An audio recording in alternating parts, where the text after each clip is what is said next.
some time laboring, and two fawns huddled right up beside each other, right on that birth site. And so first time we've ever seen that.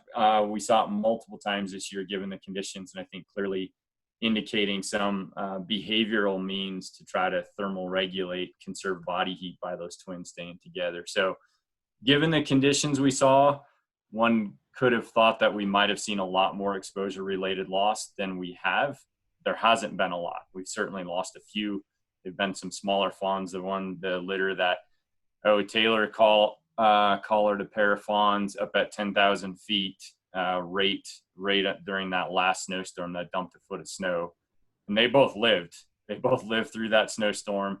One was just killed by coyotes today. The other one is still alive and well with mom. So even in those kinds of conditions, it is still possible for them to make it. And they were healthy size when they were born. And I think the other side of that is it wasn't the rainy, wet conditions. It was snow and cold, but not quite as wet as some of those other conditions. So, yeah, sorry, that was kind of a long roundabout answer, more details than you wanted. So, sorry. No, right on. That's awesome information. Thank you. You bet. Yeah, and that's a great segue. We'll just go ahead, and I think people will jump on as we go, hopefully. But with us tonight is Dr. Kevin Monteith. And so Kevin, your title, as I could find it it's always tough to fish like bios from people in the wildlife sector. It's like they're all these humble people who don't want to admit to anything. But the title I found for you is Assistant Professor with the Hobbs School of Environment and Natural Resources and the Wyoming Cooperative Fish and Wildlife Research Unit in the Department of Zoology and Physiology, close enough. Yeah. And I do have to say, I learned about your work long before I actually knew you personally. Like I often do, I get on Google Scholar and look up mule deer scientific publications, and this name Monteith kept coming up, but it was all your work out of like the Sierra Nevadas, maybe California. Yeah. And I was like, God, this guy is like the expert on mule deer. And it wasn't like 2 years later, I met you at a mule deer working group meeting. And I can say I've known a lot of wildlife biologists. I've known a lot of wildlife researchers in my life, being born in a wildlife family. And very few people have influenced what I think and what I feel about natural resources and habitat and ungulates as much as you have. So really appreciate you being here tonight. And maybe you could just kick us off with a little bit of your background. And I think you have a dynamic slideshow for us tonight, and we can jump right in. Sure. Thanks, Jared. That's a very, very generous introduction. It's weird if I've influenced you that much, but regardless, I appreciate that. So quick and dirty background. I'm actually just a small town kid from eastern South Dakota.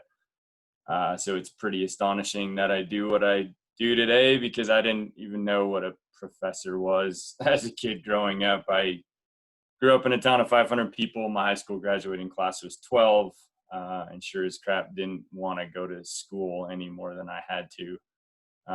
Ended up going to school for a long time, in part just partially what drove that is just learning what there is out there, and just basically developing a drive for understanding what makes animals tick. So fell in love with research largely for those reasons. So my bachelor's degree in wildlife and fishery sciences comes from South Dakota State.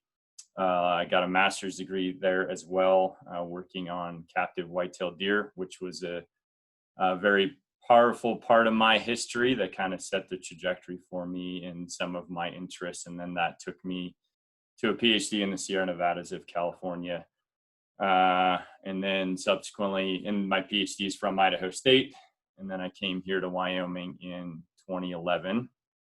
And if they'll let me stay, I really have no desire to leave here.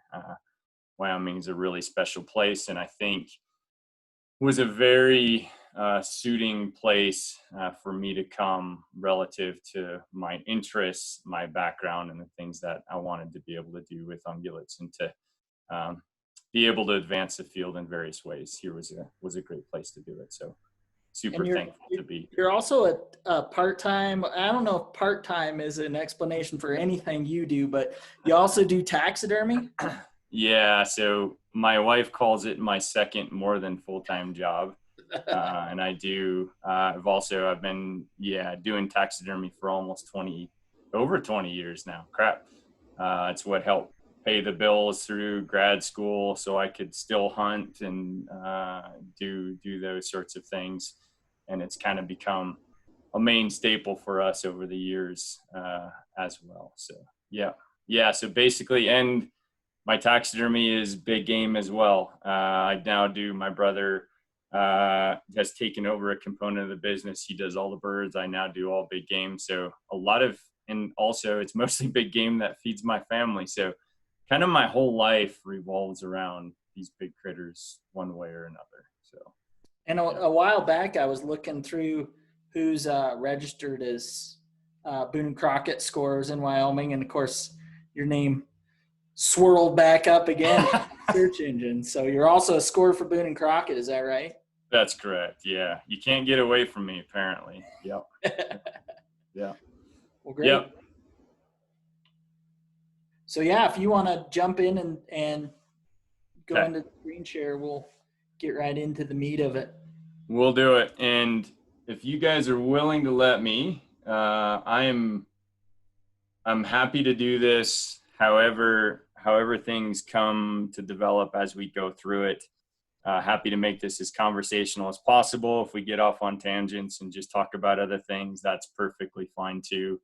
I don't feel compelled at all to just sit here and go through a presentation with you. I'm happy to make it very conversational. And what I've done here is through some of the conversations that I had with Jared, many of the things that we've talked about over the years, and what might be fitting within this environment here is I've kind of, hopefully it's not too scattered, but I've kind of grabbed little vignettes of pieces of things that have been a part of my research program over the years, and that I've learned to come to appreciate within large ungulates, maybe a little bit more focus on mule deer, but bringing in some other pieces too. And most of those parallels underlie this question associated with role in nutrition, and basically the foundational role that it plays, not only within populations of these big critters, but also the way animals make decisions, how they're able to produce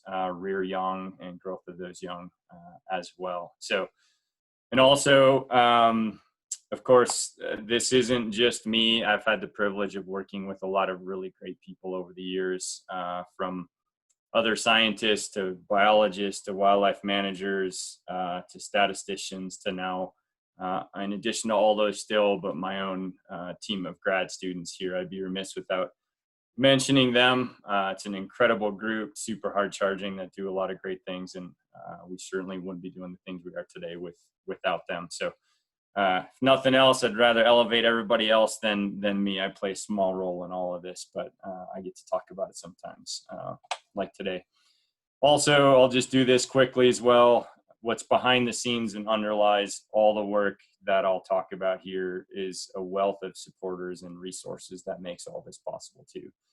Of course, I can't just wave my magic wand and decide I'm going to go address a question one day. It demands a lot of momentum and a lot of support behind this to make that possible.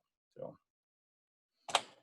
okay, and also maybe this is like a qualifier, but Aldo Leopold, in his book Game Management, so the first wildlife management book that was ever published, when he was talking about dynamics in a chapter on dynamics within populations, he said, trying to understand its workings is a worthy calling. Saying that one does understand it is another matter, a mere voice audible for a moment in the derisive silence of eternity, which might be a little bit discouraging at the surface. But maybe what it means is whatever I'm going to tell you here today might seem like I have it all figured out. I don't have it all figured out. Still learning each day. But I hope it's a worthy case, and I'm at least going to try to communicate some of the things that I've come to appreciate with the work that we do.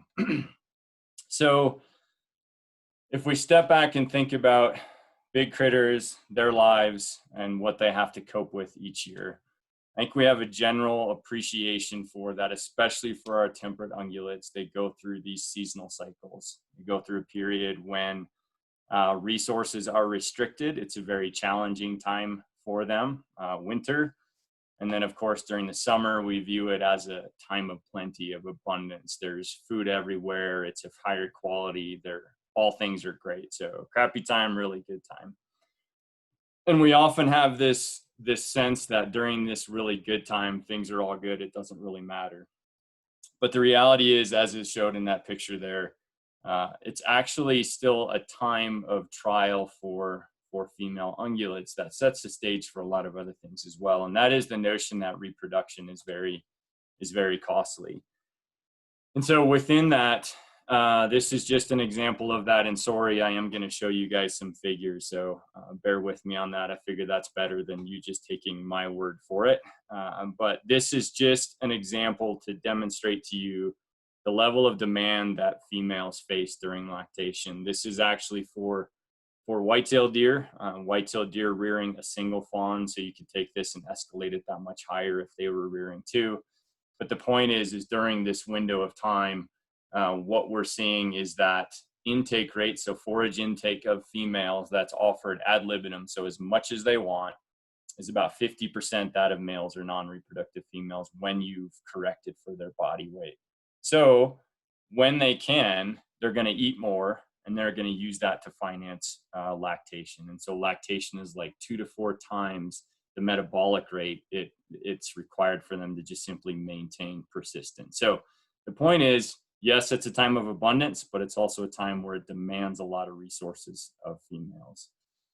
And so in part, what this does, when we consider an animal that's long-lived, so deer, for example, can definitely live into their teens. We've had multiple mule deer, for example, that have lived to be 15 years old. I haven't seen any one of them turn 16 yet, but they can definitely live to be 15.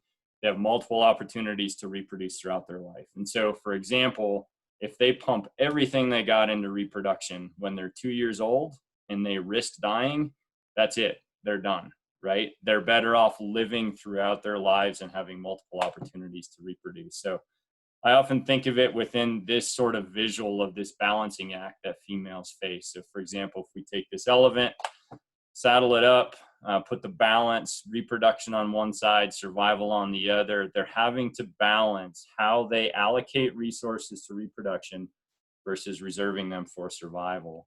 And I'd argue, and I believe there's a wealth of evidence to indicate a lot of work that we've done, that this balancing act is actually underpinned by nutrition.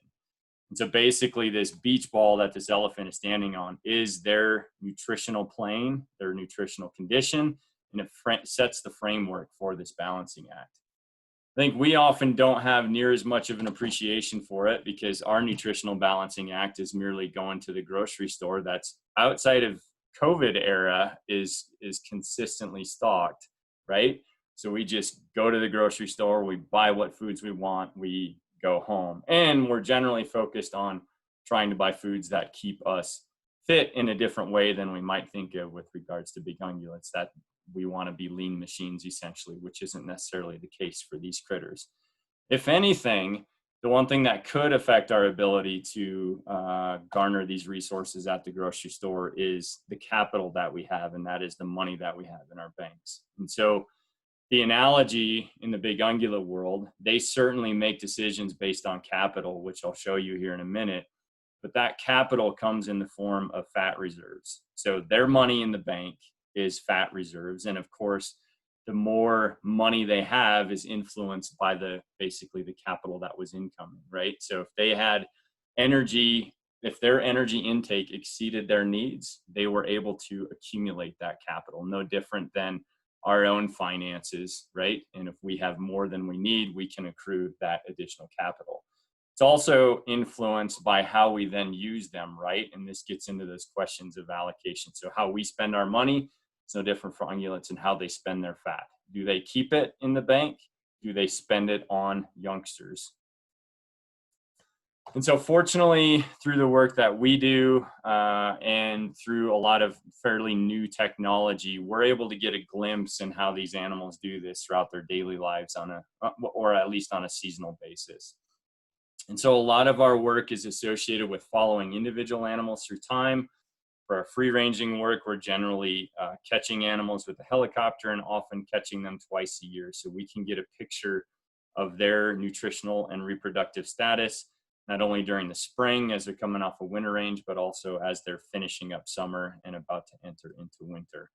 And so from that, we have very, very streamlined process wherein we collect a wealth of information from those individual animals. The one way in which we're able to measure that capital that these animals have is via ultrasonography. So with ultrasonography, we can measure fat reserves on these animals, estimate their percent body fat, also establish their reproductive status as well, from singletons to twins to triplets across the board. And so to shortcut a whole bunch of the details there, but to get into a glimpse of what we see with regards to these kinds of data, I'll actually just show you real quick a little bit of data from Wyoming, actually. So this is some data of nutritional condition. You can think of this, it's actually percent body fat. You can think of it as nutritional state, whatever makes the most sense to you. And if you think about it for these animals, the more the better. Again, so it's their capital that they have in the bank. The more they have, the better it is.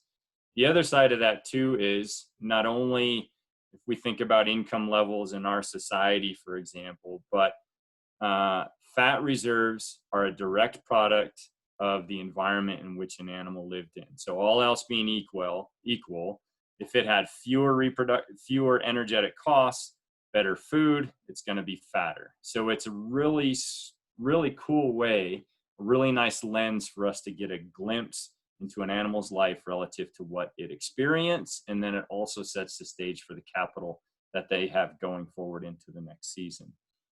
So this is in the Wyoming range. It's 2 winter ranges. You don't have to worry about that too much for those that are familiar with that area. The South Range is that Kemmerer-Evanston winter range. The North Range is that Kelpat winter range on the east side of the Wyoming range. And so as we go from one season to the next, as we populate this figure, and we've been fortunate to do this over a number of years now, what we see is this seasonal fluctuation, this up and down as we go from one season to the next, right? Which in general is that process or that pattern that you expect to see, given that food's better during the summer. So they should end summer fatter. They go through winter, they're going to be leaner. And we see this uptick up and down. Now, the important thing here to keep in mind is that this is at the population level. So these are just averages of about 30 animals per each one of those data points that occurs on that graph. And each animal is doing something a little bit different within that sequence, but we generally see this fluctuation. What I do want to highlight within this is 2 specific windows of time, and that's those 2 years or seasons right there. So that's December 2016 to March 2017, and then the same thing from 18 to 19. And what you'll note is that in particular in March, it's the poorest condition animals that we saw across all those years of work. And those 2 years coincided with 2 really bad winters. The second bad winter, the southern winter range was terrible. The northern winter range wasn't near as bad. And you see that within the reduction in body fat levels over the course of that winter. So this begs the question, for example, given those dynamics and given that fat as just an example of what these reserves or how this capital is used, what does it mean relative to overwinter survival? As you might expect during those 2 winters, so this is just our survival rate over winter and if you look at that 2016, 2017, and 2018-19 winter, survival over winter was terrible. It was dropping close to 70%. And this is only over winter. In an ideal world in a mule deer population, for it to be stable, we'd like to see adult survival above 90%. And so we're not even close to that during those years. So dramatic reduction in the population. We layer those body fat levels right over the top of that. As we expected and as we showed before, But the other connection there relative to what these animals experienced through that winter, of course, not all of them died, right? But which ones lived? Well, as we expect, this is just relationships between survival and other factors. So as we expect, as snow depth increases, survival goes down. And so animals across those ranges that experience greater snow depth had reduced probability of survival. It's to be expected, right? But overwinter mortality wasn't equal across the board.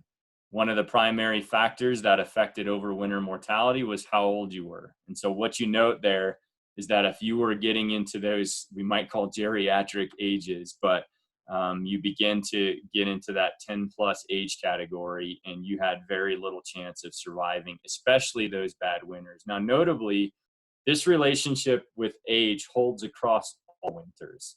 It doesn't matter how bad the winter is, it holds across all winters. It just gets exacerbated during the bad winters, and we lose those old gals.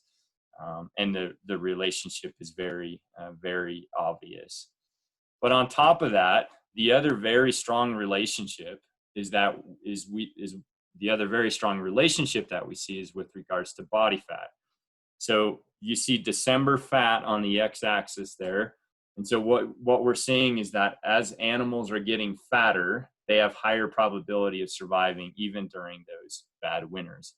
And this is a really important thing because it indicates to us that animals that have more capital coming into these winters, whether it's bad or not, are going to have a higher chance of surviving that winter. This also communicates one other thing that I'll talk about a little bit more in a second, and that is these animals have brought summer with them to winter range, right? So, of course, they accrued those fat reserves while they were on summer range, and they functionally brought their summer range with them to winter. And those that brought a good summer range, or, for example, did not incur as many costs associated with lactation of financing their offspring, had a higher probability of surviving the winter. So it connects the dots between a summer range and a winter range, especially for these migratory animals. Kevin, Okay. one thing I was thinking as you were talking, maybe you touched on a little bit and I didn't catch it, is fat reserves in humans is a little bit different than fat reserves in deer. When we get fat reserves, we overconsume fats. What does fat reserves reflect in terms of deer nutrition and their forage consumption? Yeah, so the easiest way to think about it is if their energy intake exceeds their demands, they're basically going to convert that excess into fat, which for them is a really important process. And so the whole digestive process is very different. Of course, within the rumen environment, there's an entirely different ecosystem that lives there that the animal relies on to break down hemicellulose and the plant material that we can't naturally break down. Those microorganisms produce volatile fatty acids, which are then used to produce energy. And if there is excess, it can then be converted to fat. The other really important thing with fat is that it's the most labile currency, or it's the most efficient currency for animals to store energy. For example, when animals have to begin burning protein, so if they've burned all their fat reserves and they have to begin burning protein in a bad winter, like we see during the couple bad winters that I highlighted, they get about 50% less energy off of that catabolism of protein that they would off of a fat. So it's a very efficient form of energy storage as well as conversion back to energy. Hence, many of these animals in these temperate environments you might almost consider them like fat obligates. They need fat, as you can see from this relationship right here. They need fat to be able to survive the winter. So they are obligated to accrue that fat so they can use it during the subsequent season. Okay. Now I'm going to transition just a little bit to another sort of nuanced relationship with fat, but that's actually really, really important for what these animals do. across their seasons. And so this is looking at the exact same animals as we go from before winter to after winter. And this is how their fat changes through the winter. And by far the strongest relationship that exists within how they lose fat over winter is how much fat they had at the beginning of winter. So this is something that often isn't intuitive for us because we've long thought, well, of course, animals lose fat over the winter. Well, the reality is they don't always. And the fattest animals lose the most fat through the winter. Now, yes, winter plays a role. How bad the winter is plays a role in how much fat they lose. But what you note, and this is a relationship from the Sierra Nevadas of California, and all this is showing is that these really fat animals over here are losing a lot of fat through the winter. And these other animals that entered the winter pretty lean are doing their best to halt fat loss over winter, or if not, in some instances, actually gain fat through the winter. And so, for example, in this population, we saw almost 30% of our animals halt catabolism of fat reserves over the winter or even gain fat over winter. Just pretty crazy to think about. But what it means intuitively, if you think about this, if no matter what an animal enters winter and it's not in great shape, it might as well just call it quits and die, right? If it has to have a certain amount of fat. Now, more fat is better, but it's got to do something to try to combat that, right? It's going to do its best to survive regardless, even if it doesn't have abundant fat reserves. And at the same time, the really fat animals, obviously they could retain that fat through the winter since other animals are able to retain all of their fat. But if you have it, why not use it? You might as well make your life a bit easier and perhaps a bit safer through the winter if you got it. And so you're going to go ahead and use it. We see if we step back then and flip to summer and look at the exact same relationship. So we're looking at change in fat over summer. There's another really strong relationship that we see. And that is that how fat you were in the spring when you entered summer influences how much fat you lose or gain, right? We're thinking summer here, so of course they're gaining fat. So animals that left winter really thin are gaining way more fat during the winter. But here's the other side of that. Animals lose fat during summer too. That fat loss is connected to really fat females. So they have the luxury to be able to take that fat and pump it into other things, right? So the fatter they are when they leave winter, the more freedom they have to do other things with that fat, which is what I'm going to talk about here in just a minute.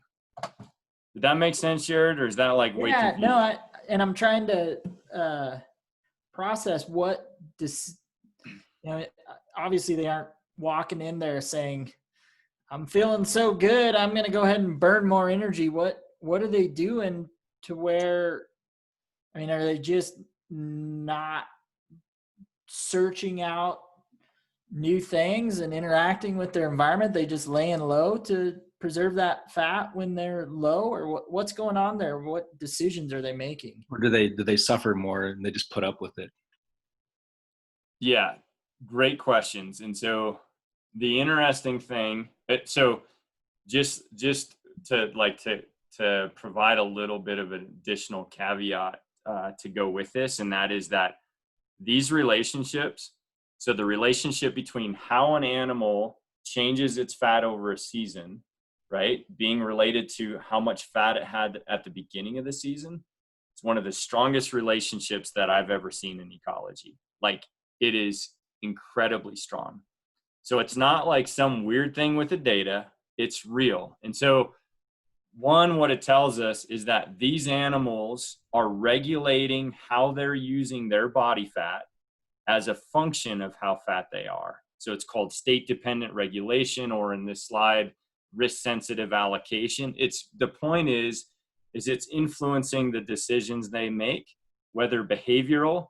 We're still working exactly out how, and I know you're going to be disappointed, Jared, because I don't have the best answers yet. We suspect a few different things. We suspect different dynamics with respect to metabolism, because it's going to shift things metabolically, whether you're burning fat or you're trying to accrue fat or you're trying to maintain your fat levels.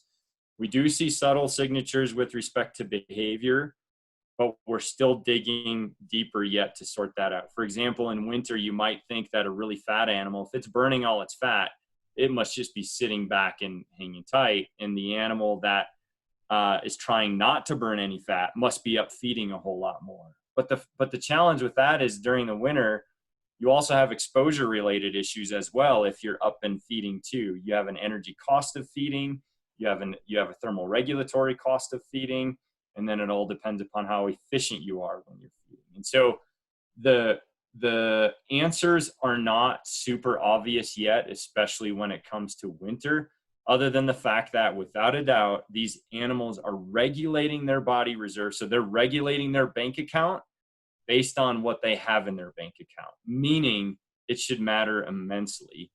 During the summer, what we do know for sure is those excess fat reserves, so those animals that are going through summer losing fat for the summer, right, which contradicts like everything we think we know about ungulates, right? Of course, they're all going to the summer range and they're putting on a bunch of fat. Not everybody. In fact, some don't put on any fat and some lose fat. Well, they're flipping those fat reserves into fawns, right? If they have it, they can flip it right into fawns. And so what that means to them is they have it to burn, so they're going to go ahead and use it to finance reproduction. So it's affecting how they're using their capital. They're taking the money they have in the bank and they're pumping it right into fawns, which of course should then have a cascading effect on fawn survival, which is good. We want that, and potentially on their growth thereafter, which is the next thing that I was going to talk about. I know, not very satisfying. Sorry. Well, it's super fascinating that all the and I'm sure you're going to speak to more of these, all the intricate ways that these populations have to manage their demands on resources, and whether it's intentional or not, it seems like it's a strategy for the good of the whole, not just the individual, which is just wild that it's somehow cooked into the cake, so to speak. It is. It absolutely is. And this, we've seen the same relationship with deer in Wyoming as well. We've seen it with elk. We've now seen it with bighorn sheep. And so it's not just isolated to mule deer. This is a prevailing concept that needs to basically be sort of standardized within our understanding of what these animals are doing from one season to the next. Okay.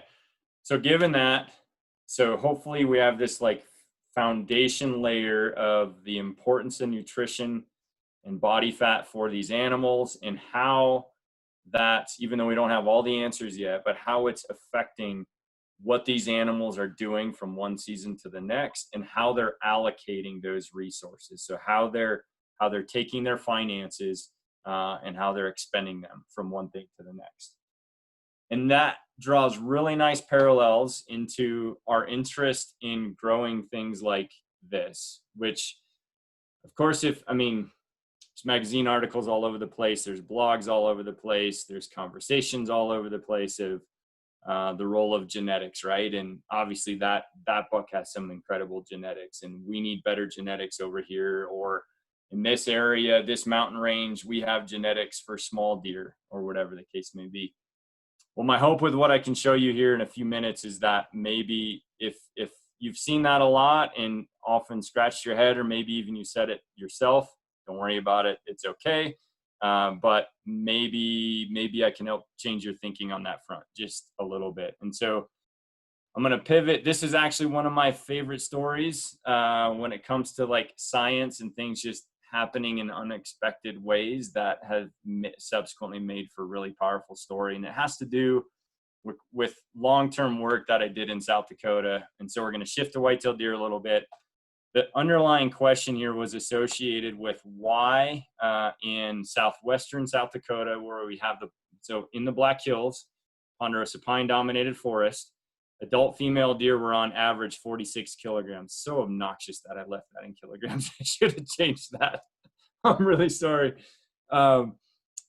Small deer in the Black Hills, ponderosa pine dominated forest, and then in eastern South Dakota, in what is now the ag lands, mostly it was a prairie pothole region. I guess it still is, but mostly cropped agriculture now. We have very large whitetail deer, and so the question was: are these do these deer just genetically differ? With small deer in the Black Hills, we have big deer in eastern South Dakota. Well, the best way to test that is actually through what's called a common garden experiment, wherein what we did is we took newborn fawns from the Black Hills and newborn fawns from eastern South Dakota, brought them into a research facility. We hand raised them, offered them high quality nutrition, and then watched them grow throughout their lives. And so the way you can think about this is that they were raised under the exact same conditions. The only difference was they were born to moms in two different regions, right? Or raised under the exact same conditions. And what we're curious about is how they would grow thereafter, and whether or not, given now that these fawns from the Black Hills had good nutrition, if we would see that uptick in growth thereafter. And if we didn't, then it's probably associated with genetics. And so I'll show you some of those results. This is just a picture of some of the deer within our research facility. Don't have to worry about the details here, but all that's important. This is just how animals grow body mass over time. And those are just the growth curves associated with that. Those are all the data points scattered across that from 0 to 7 years of age. And so these were these animals that we brought into our captive facilities and hand raised. And as adults, so we have the Black Hills animals on the left. We have those animals from eastern South Dakota on the right. So poor nutrition animals originating from the Black Hills on the left, good nutrition animals on the right, but remember they were raised under the exact same condition. Well, as adults, those adult males, there was a 70-pound difference between them. So those differences inside prevailed all the way through to adulthood. So we shift over to antler size.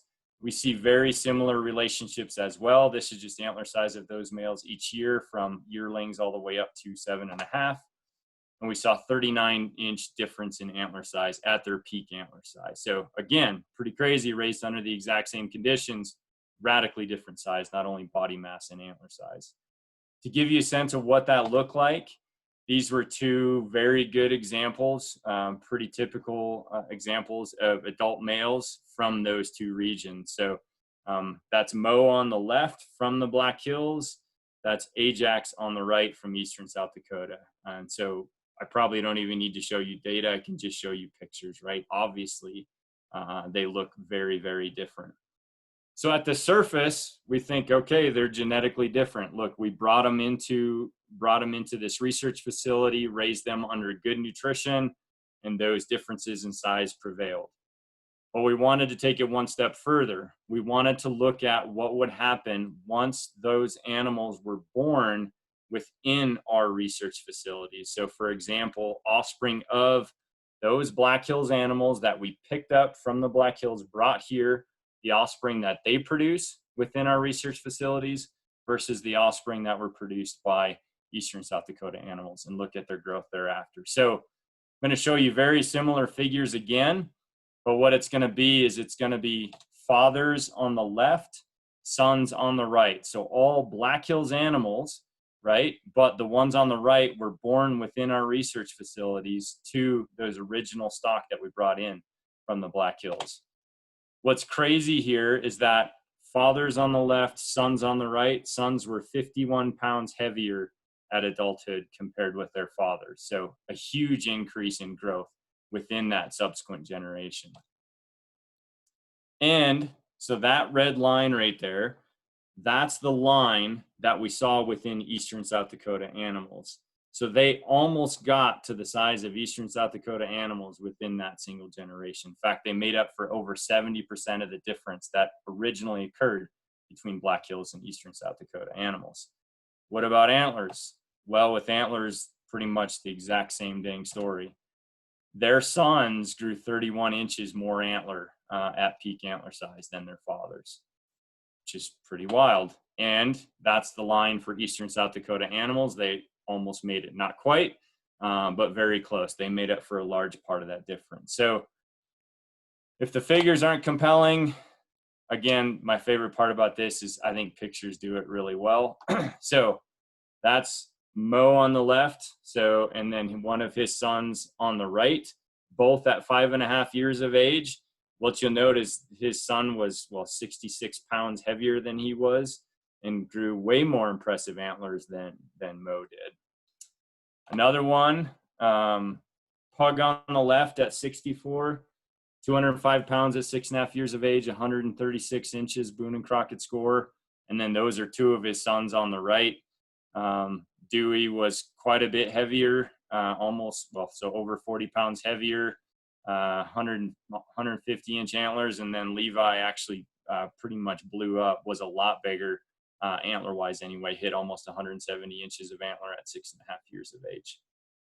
And then my favorite picture. So that buck there that's in the background of the picture is 3 years old. And so these animals hit asymptotic body mass at 4, meaning he's still growing. He hasn't even hit his peak body mass yet. And again, he's in the background of the picture. Well, this little short stuff in the foreground of the picture is his 7-year-old dad. And so again, we're not like doing anything special genetically or anything like that. All that's happened is these animals were brought into a controlled environment, raised with good nutrition, and we didn't see the effects right away. And the reason we didn't see those effects right away is because of what's called a maternal effect. And that is that mom set the stage for the trajectory of growth of those offspring thereafter, right? Because if that didn't happen, we should have seen this occur right with those first animals that we brought in and hand raised within those facilities, but we didn't. So the only difference was what those animals experienced in gestation. The animals from the Black Hills experienced mom's nutritional plane in gestation from the Black Hills. The animals from Eastern South Dakota experienced their mom's nutritional plane, and that set the trajectory throughout their entire life. And only once those animals were born to moms that had experienced that better nutritional plane did we then see that compensation and growth begin to occur thereafter. What's also super interesting as well is that those Black Hills moms that gave birth to these guys within the research facilities, they were exhibiting greater investment in their fawns right out of the gate, meaning their newborn fawns had greater birth mass compared with how small mom was compared with the other Eastern South Dakota animals. So it was clear that it was setting the trajectory right at that stage. So what this means for us is that nutrition can matter immensely for growth of males. And if we think things have gotten better and we should be seeing big males or whatever the case may be, maybe not. It may take time and it takes generations to overcome this. Animals need to be born to moms that are experiencing better conditions. And what you'll note is, I mean, the effects are huge. You can see it in the pictures, right? We're not talking 3 inches of antler. We're not talking 5 pounds of body mass. We're talking 40 to 50 pounds of body mass and 30 plus inches of antler difference simply by manipulation and nutrition and allowing for generations to occur. I want to show you 2 other really fast examples. This isn't isolated to white-tailed deer. This will happen with mule deer. Believe it or not, it also happens with sheep. So one example that's buried in the literature, I didn't do this work, but I think it's such a profound example. Hofs and Nolan took animals from Kluane National Park, brought them into a research facility, so not unlike what we did, hand raised them there, and then compared deadheads from the park to how their animals grew within captivity. And so these are their results. So the black line is the captive animals. The open circles are the wild animals, and we have basal horn circumference on the left, and we have horn length on the right. What you'll note, I mean, the differences are almost not even comparable. If you look at basal circumference, the biggest base circumference achieved by wild animals was passed before 4 years of age of the captive animals. So again, there's almost no comparison. And also when we look at trajectory of growth associated with captive versus wild animals, they were basically 1 year ahead in length than the wild animals. Again, same genetic stock. All this is nutrition. What it amounted to in the end, once those animals peaked out, 57% more horn volume. So volume is the size, right? That would be like your Boone and Crockett score. 57% bigger horns, all through manipulation of nutrition. That's it. These are same genetic stock. One more example. These are sheep from the Sierra Nevadas of California, endangered bighorn herd that's been through a recovery program for many years. No hunting, so very natural system, nothing's manipulated. And what we see across the various recovery ranges is we see a pretty striking disparity in body size and horn size. So the open circles here are body mass. The closed ones here are horn size of 7+ year old males. And so what you note is that there's pretty great differences across them. So we were curious, well, what could explain that, and could it possibly be related to nutrition of females? And so we modeled patterns of horn growth from captured animals across these ranges, and then related that to basically an average over a 10-year period of nutritional condition of females across those ranges. And here's the crazy part. So whether we're looking at spring fat, so this is spring fat on the top, or autumn fat on the bottom, across those herds, we see ridiculously strong positive relationships with how fat those females are, whether we're talking in the autumn or the spring, to how big the males are on those ranges. To the extent where all these R-squareds mean is that we can explain well over 80% of the variation in horn size that occurs across those ranges, all by how fat females are, which is crazy. And so, sure, maybe there's a genetic role, but the point is nutrition explains the vast majority of the differences in horn size that we see across those ranges. So hopefully that makes the point relative to that, and probably beating a dead horse, but I think this is an element that's been far underappreciated for a long time as we've harped on the role of genetics. And especially when we talk about certain ranges having genetics for big things or not, based on what we've come to appreciate in recent years, it probably has little to do with the genetics that's there, as opposed to just those animals being a product of that environment and the nutritional plane that those animals are on. Most likely, if we bring those animals to another place with better nutrition, give them a generation or two, and we're going to see that uptick. So it largely is going to reflect the nutritional regime that those animals are experiencing. And so what that means for us is that there's a lot more to mom than meets the eye. We think, well, they're just the reproduction factory. They're just pumping out animals. And then, we see other things that are after. Well, actually mom is without a doubt setting the stage for what we're going to see thereafter. And so we think of all these different generations of animals all coming together to all influence population growth. But also the reality is that's also what's growing us the animals that we may desire to go and hunt within the various ranges that we see. And also what that means is because moms are selfish. Remember where we start? We've sort of come full circle. We've talked about growing headgear for a little bit, but we've come full circle. And remember when I said that it's in mom's best interest to live for many years and have multiple opportunities to reproduce? I mean, she needs to take care with how she's spending her money. And which means she needs to be selfish. And so a mom that's experiencing these sorts of situations is on a completely different nutritional plane, or a completely different financial regime, so to speak, than this mom. And what that's going to do is it's going to set the stage differently for those offspring. So for example, you imagine 2 bad years, say 2014 and 2015 were 2 bad years compared with 2016. What we're going to see thereafter, years down the road, once those animals reach adulthood, is we're going to see different characteristics of animals that were born during those years. This is called a cohort effect. But what it means is that that's going to determine what we're going to see for years to come. And imagine a cohort effect spread across an entire population, right? Not every animal experiences the same sort of thing. Every female is experiencing a different thing, is on a different nutritional regime, but that's going to set the stage and the trajectory for what animals are going to experience for the remainder of their lives. I feel like I've talked a whole lot, and maybe I should let somebody ask questions or tell me I'm full of crap. Or I can jump in with a question on maybe get things kicking on that. Is I guess when you think about say you have a population of deer that nutrition is equal across the two areas.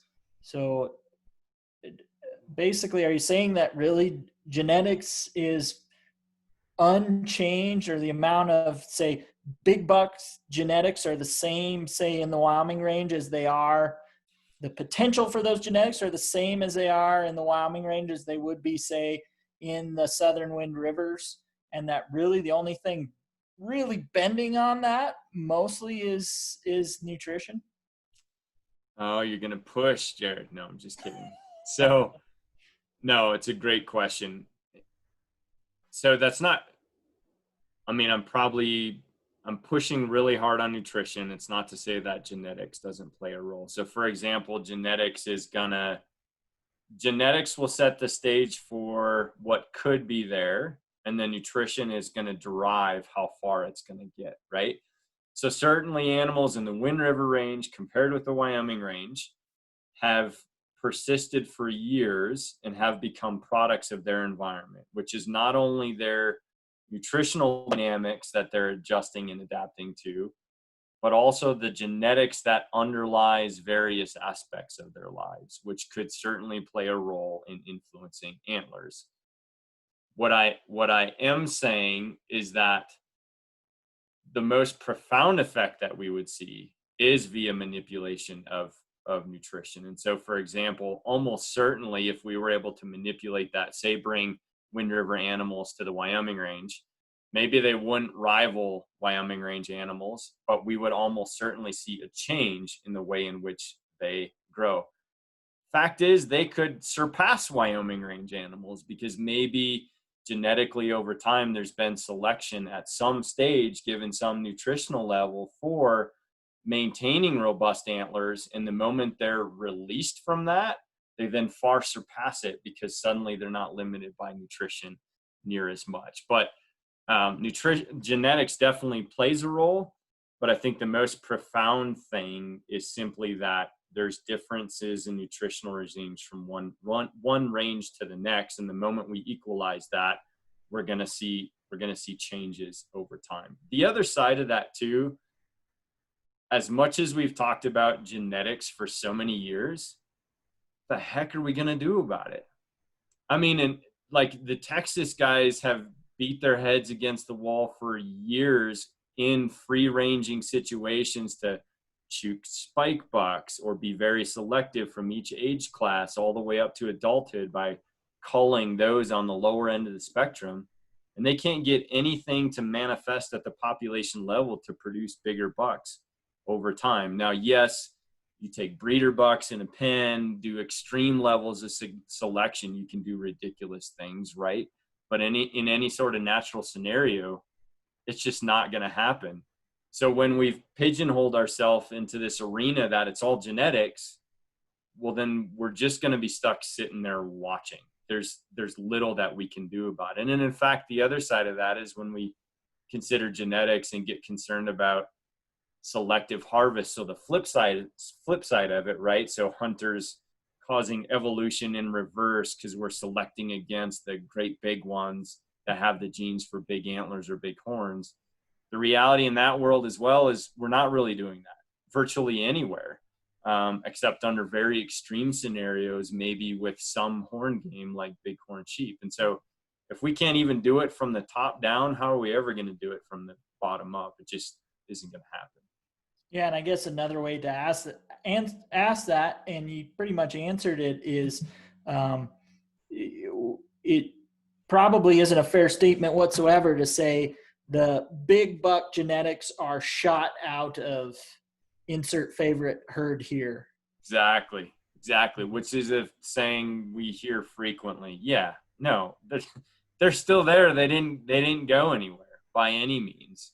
So yeah, it's not a fair statement. It's not a correct statement. That's virtually impossible. Yeah. Looks like Daniel Dale, you got a question. You want to go ahead and jump in and ask it? Yeah, all your x-axes were nutrition by percent body fat. If you were to flip it and try to study as a function of genetics, what would your x-axis look like? What would you be quantifying? Oh man, that's a fantastic question. Which is why I don't do genetics.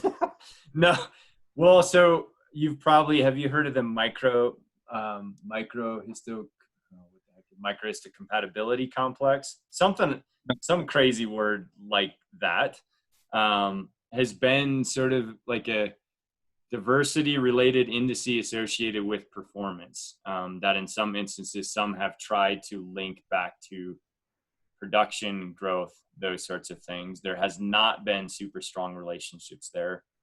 Or alternatively, when we can completely pedigree out animals, which is almost impossible in most situations, in very few free-ranging wild populations are we able to completely pedigree out an animal, then we can estimate breeding value for things. So by knowing how things have grown amongst parents and then looking at that basically heritability through time, it's referenced a breeding value and then looking to see how that relates to these other traits. So for example, where that's been most commonly seen is in reproductive related things. So for example, maybe how frequently animals twin or how productive they are, or even within horn growth as well, within the studies that have sought to link patterns of hunter harvest to patterns of horn growth and what they see with regards to breeding value for big horns and how that has changed over time. Does that make sense? Yeah, so no particular chromosome you're looking at. Great. Yeah, I was wondering if you were heading for that. We're still fishing for those sorts of things. I'm not fishing for it just because I've seen how profound the effect of nutrition is, and so I'm not that worried about it.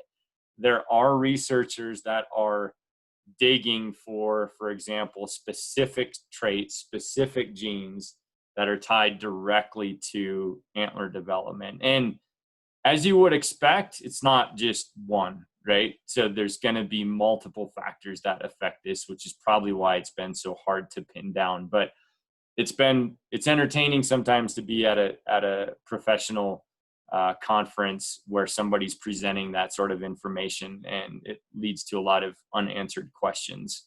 But yeah, good question. I think you already answered this, but what was your biggest surprise in your studies? Well, so for one thing, at least with regards to what we've talked about here, that change in growth that we saw in that next generation of animals was stupid.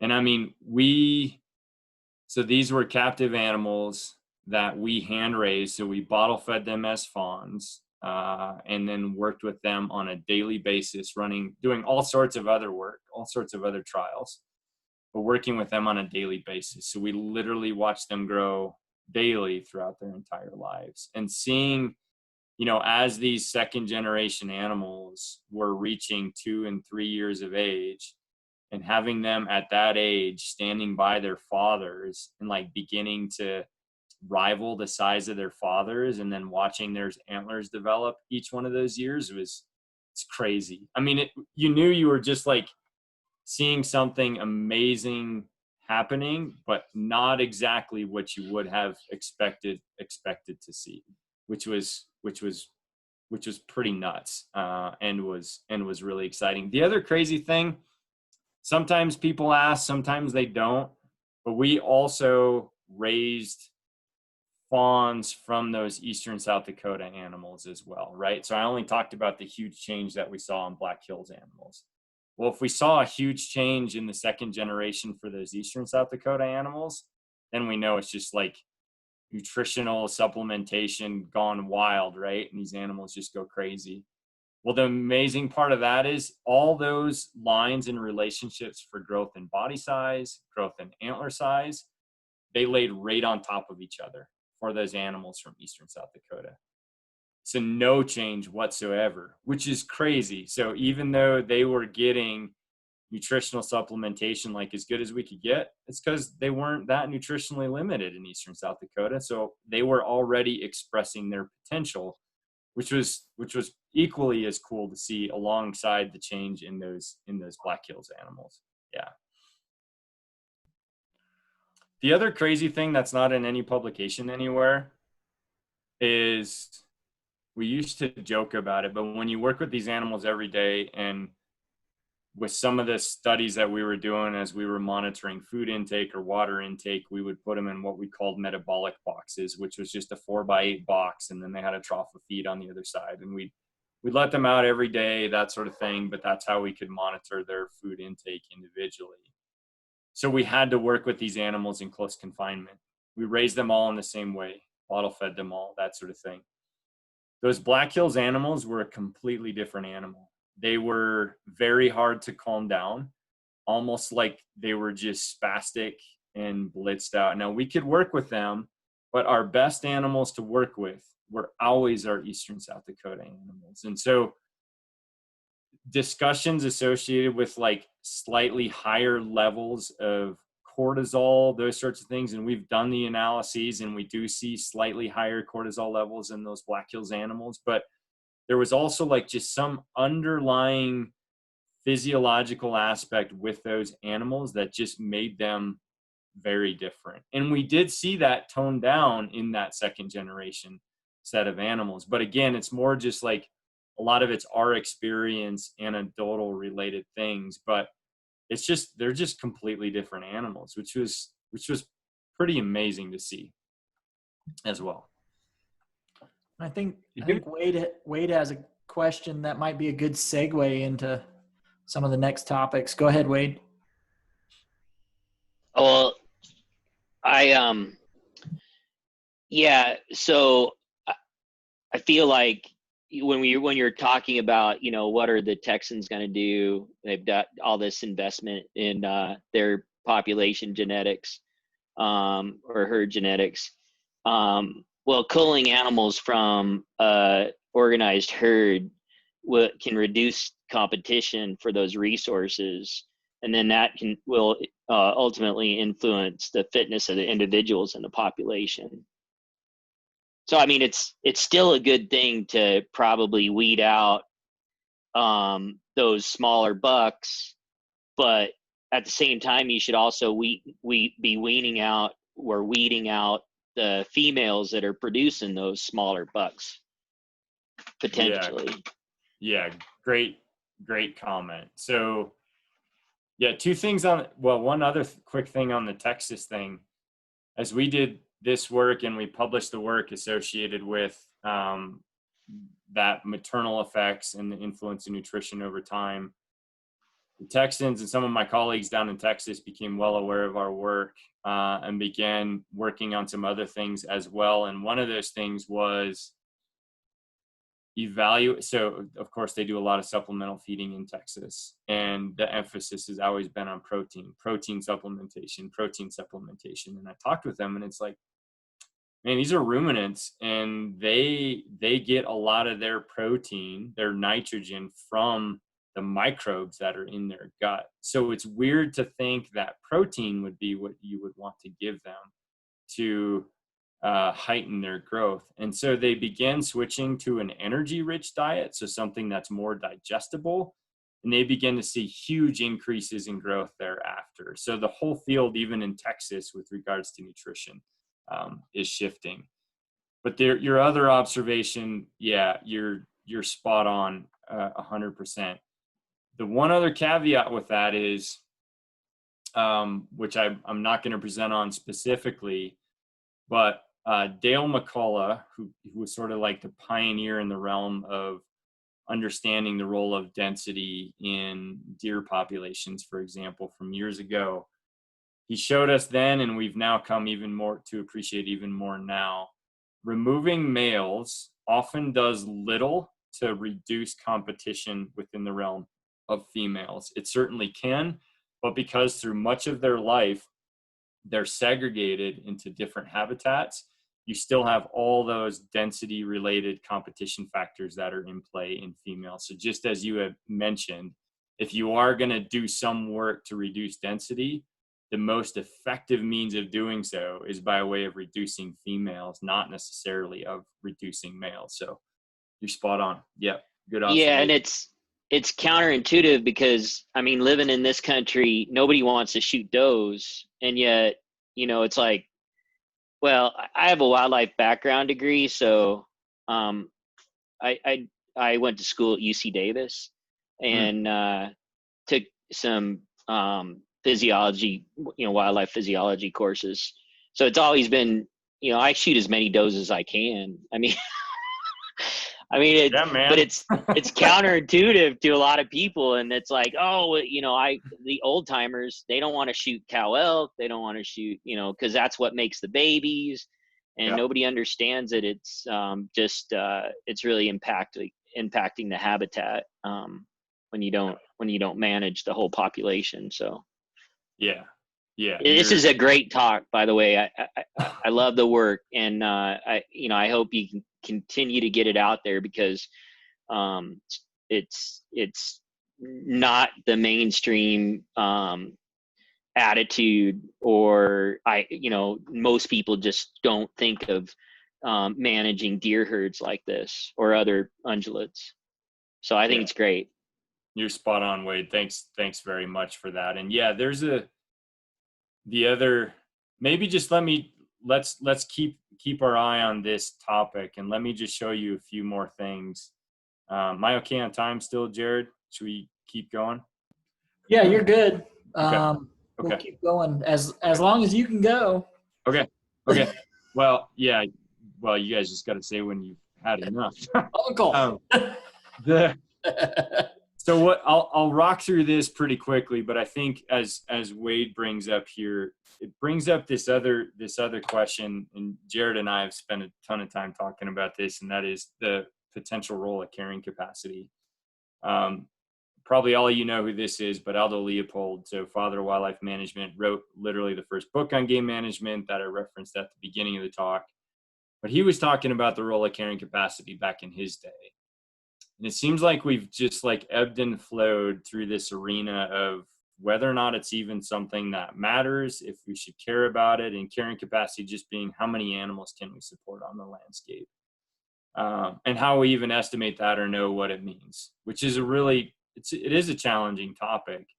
But it's also, to me, and part of the way I viewed it, as Leopold certainly did as well, is that if it's not something that's real, then we should be able to have an infinite number of animals on that landscape, which we know is not possible. So it's obviously something that exists, and it's something that we should actually care about. We started our conversation, Jared, with Kaibab and what's happened there historically. This is actually from some of Leopold's work on the Kaibab Plateau, where they sought to increase abundance of deer. And so on the bottom there, in digging through this literature, I've added into there the amount of animals that removed over that point of time, just to make it a little bit clearer right there. And so they were waylaying predators. They saw that release in deer abundance to some ridiculous number, and then the deer population crashed. What you note is that predator control persisted to a high degree thereafter. Did it keep that deer population high? No, they just continued to dwindle. And so obviously what's played a role here, and I think this is also funny too, you note on the sorry, let me go back to that right here. 60% of the herd starved in 2 winters. Oh crap, so it's bad winters, that's what killed off all the deer, right? Really? I mean, we've had these conversations in Wyoming as well. No, you had way too many stinking deer to start with that got backed up against a bad winter, and then all we did was see deterioration of habitat that just dropped and dropped and dropped. And so Leopold thought carrying capacity might have been here, and then it declined to maybe here after this like horrible increase within deer abundance. But so the point is, carrying capacity is something that should matter. What in the world could it be? It's this thing called K in the sciences. In theory, we'd see this nice population growth that would just flatten out at K, and then all the population would just stay right there, and we'd know right where it's at. If we do this in a petri dish with paramecium, it looks just like this. It's beautiful. We get this nice, really curved, but that's because it's stably fed. It's consistently fed. In ecological systems, it's not that easy, right? It's not fed within any stable way. So how might we know where it is? Could we just look at what we've seen with historic abundance? If we did that, how would we do this? These are real data from that population I worked with in the Sierra Nevadas that crashed from 6,000 to under 1,000, slowly climbed and then topped off again here. Well, if we just want to look at a mean of abundance, well, the mean from 85 to 2009 is right there. The mean from 91 to 2009 is right there. What the heck would you do? Which one of those is your carrying capacity? Not easy. Or let's go measure all the food, right? And then predict it across the landscape with all these horrible equations. So we know how much food is out there, right?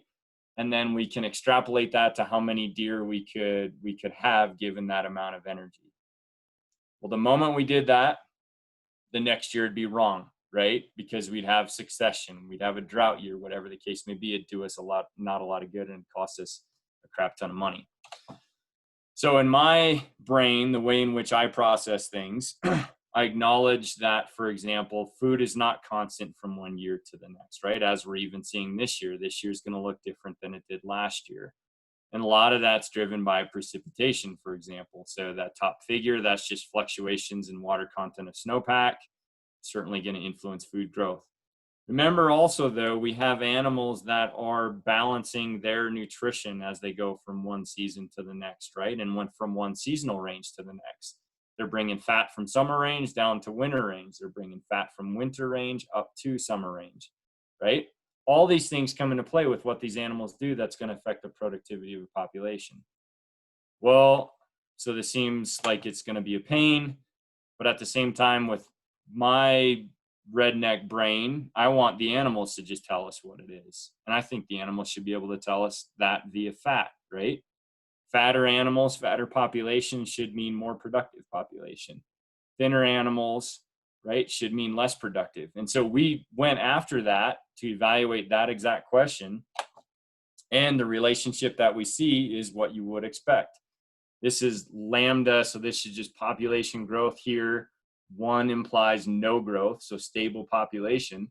And we see this positive relationship. Granted, it's a little bit messy, but if we can predict population growth from any one single value, it's pretty doggone powerful regardless. And this is also in a population that is experiencing very high levels of predation as well. And so one could argue predation matters immensely within this system, but here it's demonstrating to us that actually what matters even more than predation is going to be body fat. And so the way to think about this in our mind is this is our nutritional carrying capacity, is that line where the population is stable, is that slightly over 7% body fat of females in March. I think the great way to also what that means then is that for this population, when we have animals fatter than that, we have greater potential for growth, right? They have the capital to be able to survive, put fawns on the ground, and grow. But if we're on the other side of that, all that matters at the moment is those animals persisting, surviving, and we are not going to see population growth because the habitat cannot support it, right? And so, Wade, in this scenario, for example, the other analyses that are underneath the hood from all of this as well, the couple other factors that affect March fat are precipitation, but how precipitation interacts with population density. They're not independent of each other, right? So you might have 2,000 animals in a really wet year and they're fat, but if you have 4,000 animals in a really wet year, they're not going to be fat. And so we often want to think of these things as operating in two different ways, but we have to refresh and think about it as food per mouth, or you can think about it as amount of water per mouth, whatever the case may be given the system. And I think a really nice example of that is from this exact system, actually. And within this system, we had two very different years. So for example, in this year, we had 16 centimeters of snowpack. And in this year, we had 46 centimeters of snowpack. And in this system, snowpack was almost all that mattered. That's what grew us our food. What was interesting is during those 2 years, and what you'll notice is that basically during both of those years, population was stagnant. They were right at 7% body fat, right at nutritional carrying capacity. And so you might think intuitively, well, wait, this was a really wet year. We should have grown a lot more animals that year. Well, crap, but we also had more than double the density of animals. So when you consider it per mouth, the food just wasn't there to do it. And so, for example, in that scenario, despite those wet conditions, reduction in population density would have done that hurt some good. And the only way we were going to get there is via female harvest, which, yes, contradicts all the current prevailing notions associated with our world.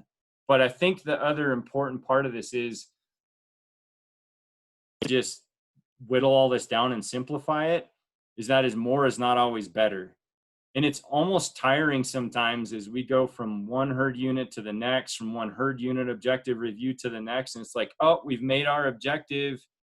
Well, let's get more. Maybe we can grow more. Let's inch that up a bit further. And it's prevailing all the time. When the fact is, and even like in this scenario, we could have grown deer at that 46 centimeters of precipitation, but not under that current density. Had that density been lower, females would have been fatter, we would have grown deer. They also would have produced more robust, viable offspring. They also would have produced bigger bucks. They also would have been prepared to handle vagaries of climate, bad winter better, because they would have had that financial capital to combat it. And they're not also detrimentally influencing their rangeland, as we showed with the Leopold figure before, where they're just maxed out. And then detrimentally influencing their forage base over time anyway. It's astonishing to me how long these ideas have prevailed, but the truth is more is not better. And I know the other side of that too is we talk a lot of places we shoot the crap out of female elk and their populations are not being extirpated. We don't touch mule deer and their populations are declining. And so it's been hard for me to process that. They're both big herbivores. They both eat plants. They both experience limitations from density dependence. Yeah, elk are a bit more versatile and robust and adaptable in some situations. But at the same time, like, we know these density carrying capacity relationships exist, except we don't want them to, I guess, for deer. But I don't know. It's been an interesting thing to observe over time, but I think there's a lot of work to be done, a lot of communication to be had, and to be honest, probably even more and better science that's very transparent as well, I suspect, for us to make headway in that arena. I hope we're making headway relative to role of at least nutrition, the importance of moms and all of these things. And my hope is that through a better appreciation for that we can then get to the point where we're talking about things that affect nutrition of moms that may then bring us around to these questions of what it means for populations and harvest regimes, which includes harvest of females. So, Kevin, forgive me if I'm overgeneralizing or put you in a tight spot in terms of how we manage ungulates, especially in Wyoming. When I look at the lower right graph, you mentioned that if you start getting fat reserves that are in the right side to the right of that mean or the carrying capacity there, Mm-hmm. that means we are probably, there's room for growth within the population. Now, in that situation, under current monitoring techniques that Wyoming Game and Fish uses, they would likely be detecting good doe to fawn ratio or fawn to doe ratios for a long time under that scenario. And so their management response would be to typically crank up harvest during that time. Whereas on the other side of that, on the left side, you would likely see less fawn to doe, maybe less lower fawn to doe ratios. and their response would be to turn down the harvest knob, which, am I reading that right? That would almost be counter to how you'd want to react to population dynamics? 100%. Yeah, you're exactly right. Very insightful comment. And it's a really tough thing. We've published it in a paper or two now, that reference of we often respond in the backwards manner. So once that population begins to be pushed up against carrying capacity or is experiencing nutritional limitation, if we are harvesting females, because we're not seeing the population growth, in fact, maybe we're even seeing population decline, we tend to back off. And then as we back off, it just exacerbates the issue. We're certainly not going to see an increase the next year unless we have a phenomenal year.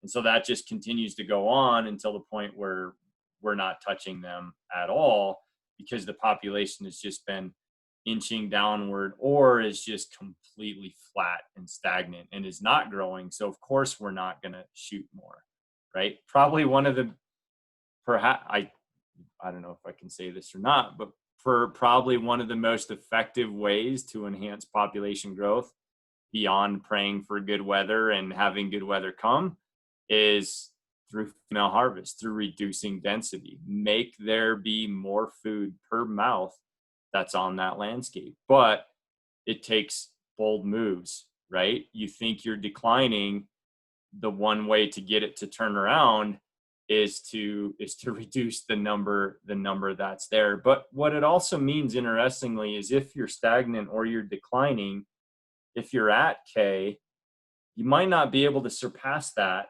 at that point in time then anyway, right? You might be stuck there. But if you can turn the population down a little bit, you might see population growth. You may not want to surpass that abundance that you were just at, but you have more robust females that are fatter, that are producing more robust offspring, and in turn actually increasing the potential yield from that population. You're going to produce more and bigger males.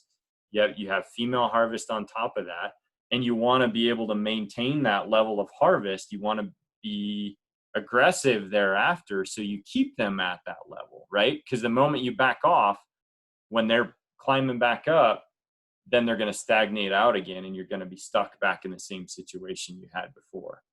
Yeah.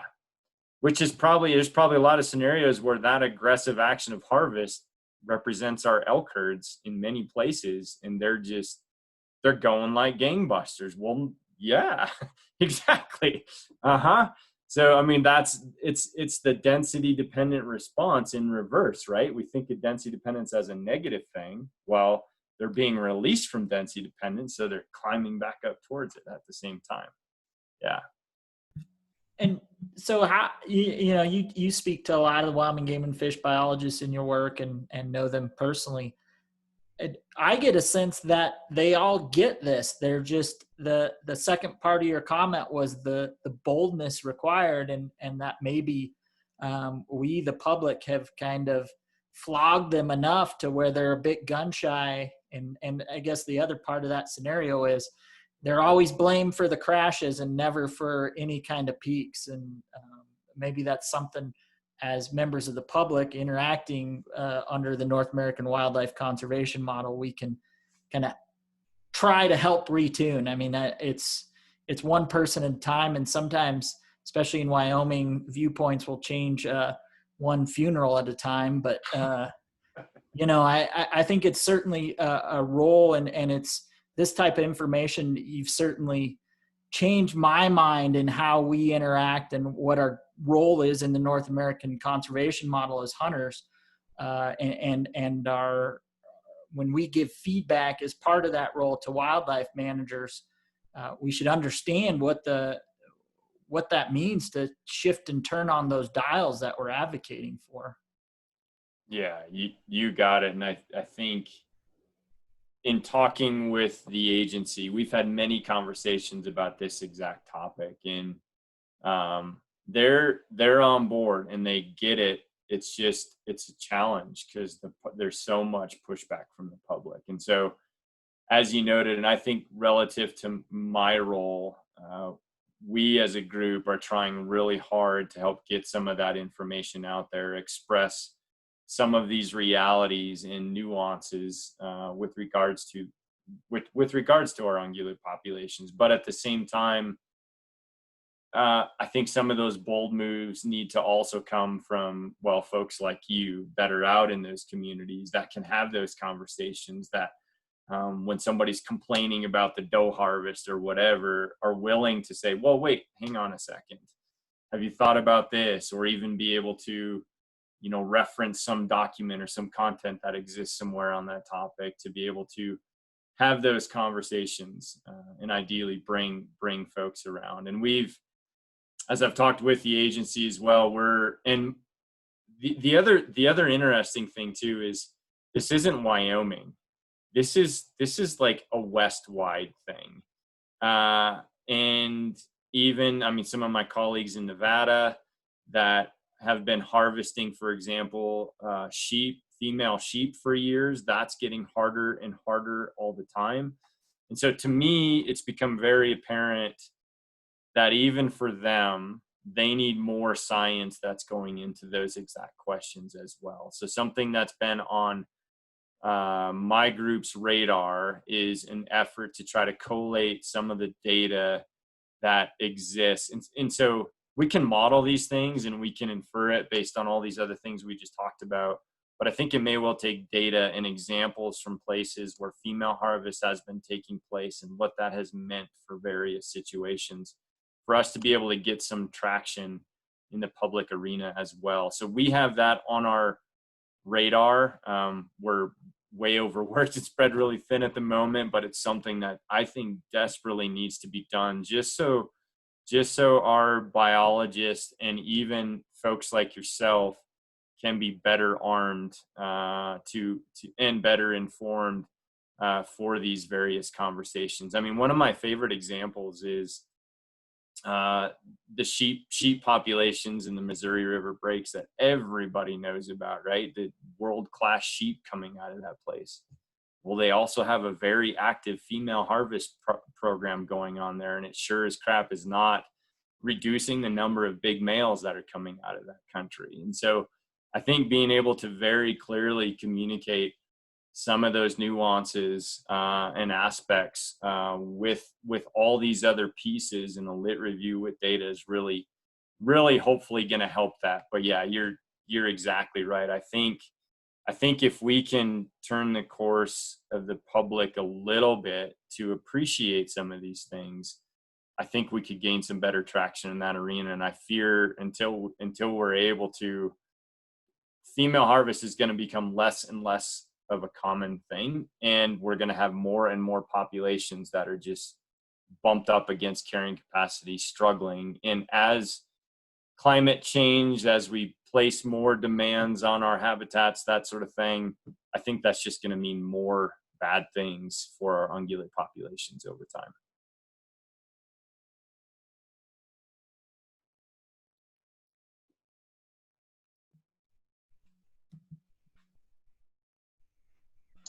You let the air out of it.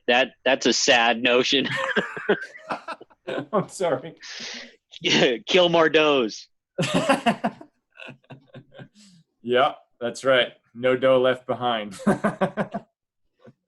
Well, then it's also interesting to think about, I don't know that this is either I'm becoming more aware of it or it's something that's just started to occur in my lifetime, but it seems like we have especially mule deer populations that are show very wild responses to weather events. And to me, when you start advocating for managing at carrying capacity as what you have defined in this graph, that would also be an insulating factor against events that we may not have a lot of control against, such as weather changes.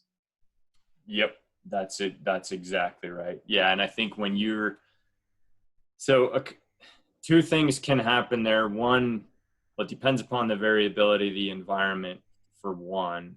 when density is so high and so severe, it will begin to swamp out those variations in time, because it's like density is all that matters. But most of the situations that we encounter, those radical fluctuations are because they're just bumped up against it every time. And so they get that release, good year, and then they're climbing, and then they get undercut by a bad year, and then they're going to tank back down, and they just bounce back and forth. So if you can imagine moderating their density below that kind of long-term average of whatever that looks like, it's going to moderate those fluctuations through time, and animals are going to be more resilient in the face of those bad years while still capitalizing on the good years at the same time. And that's this is also an element, even within the scientific arena, that I think has been maybe an unfortunate misnomer, a way of communicating over time. And that is, we want to call carrying capacity a number.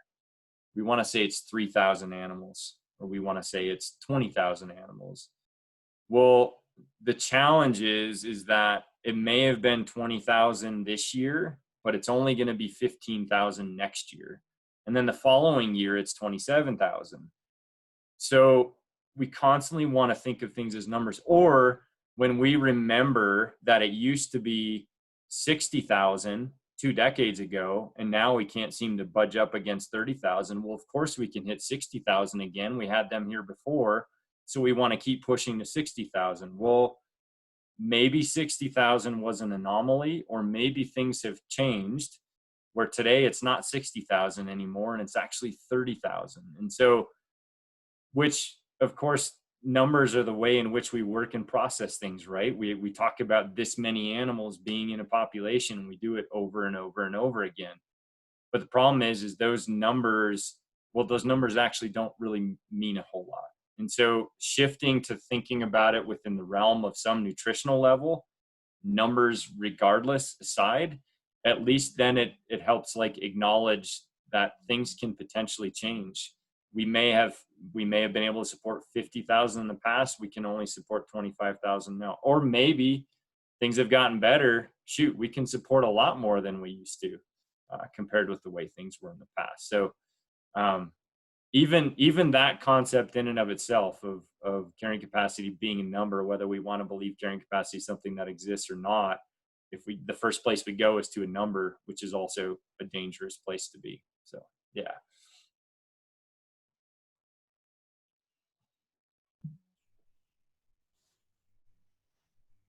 Oh, it looks like Spencer, you got a question. Oh, he says it's for later. Okay, we can keep progressing then, Kevin. Do you want me to progress? Do you guys just want to talk more, or yeah, what's if everybody's all right, well, if you're okay with it, Kevin, we'll run till 9 and see where we get. And we always have our speaker close us out with a stirring call to action. And so that's going. We'll plant that in your head now.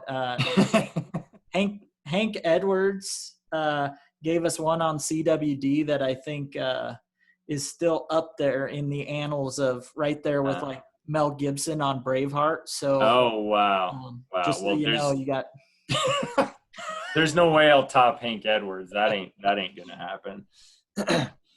All right, we'll go through. I think I maybe just have one more of those little sort of vignettes, and that is with this topic of predation. And yeah, I'm going to wrap it back around to nutrition again. But the other, and I mean, shoot, Aldo Leopold talked about this as well. It's so hilarious. All the things we talk about have like been around since Aldo Leopold's day. You'd think we would have made some better progress, but this is just a quote off a blog that I pulled from years ago, basically saying that if you care about deer, you better kill every coyote, bear, lion, whatever that exists on the face of the earth, essentially. Which, as we even saw within that figure from the kaibab, killing every predator within the kaibab wasn't growing those deer back to the great abundance that they existed before, which should be example of enough for us to realize that whacking predators isn't always the solution to gaining more animals. In some cases, yeah, maybe. In other cases, no. And also what you'll hear talked about a lot within that arena is what's killing animals, right? And so this is actually an example from some of my work in the Sierra Nevadas, mortality on newborn mule deer. And you see just differences across bear, malnutrition, other predation, other natural, etc. And so the first area you go to there, and this was survival to 120 days of age, is you think, okay, so there's other predators. And that was mostly coyote and felid predation that fell in the other predation category. And so you think, okay, well, that's leading cause of fawn mortality there. So we could probably maybe whack some coyotes there and get some more fawns back there. This is for the eastern side of the Sierras, which was basically kind of, if anybody's familiar with that system, it's right where the Great Basin desert begins. Arid system on the east side, significant rain shadow caused by the Sierra crest. Well, about half our deer migrated to the west side of the Sierra crest, and that was their mortality rates on that side. What you'll note is that over 60% of fawns were whacked by bears before reaching 120 days of age. So suddenly now your perspective might change and think, oh, well, shoot, actually we should go kill bears on the west side. And in fact, bears in this system they were all over the place. They were incredibly good at killing fawns. They beat us to burst sites. In one instance, my wife and I were catching fawns at a burst site, or were looking for fawns that should have been at a burst site. And then suddenly I saw a bear. I spooked the bear. The bear climbed to the top of the tree, and at the base of the tree sat that fawn right there. So that bear, and I mean, we were there within 12 hours of those fawns being born, the bear beat us to the burst site. So they're very good at doing what they're doing. But that in and of itself doesn't necessarily imply that they are the actual problem as to why we're not growing deer, for example, even though these are the sorts of things that are used frequently to try to interpret that. So I'm hoping that I can communicate to you what the underlying mechanism means for why it matters whether or not predation could matter at all. This comes from some of Dale McCullough's work that we've modified with respect to our work. And what he's shown is in white-tailed deer, and here's our carrying capacity concept coming back in again here. So this is carrying capacity here, and this is with white-tailed deer population on the George Reserve that they allowed to grow to reach carrying capacity. And what they see as you go from small population size all the way to carrying capacities, you have females that are putting offspring on the ground. That's this line of attempted recruits. So attempted fawns produced. As we get towards carrying capacity, we see more and more animals that they attempt to rear, but they just simply can't do it. This is the number that reflects what they can do. And as we reach carrying capacity, it becomes very small. And so we have this huge difference right in here. These are the fawns that are hitting the ground. Here's the ones that are actually possible to be raised within that window, right? They can't raise them all. This happens in every population that exists everywhere, but our minds don't process in this way.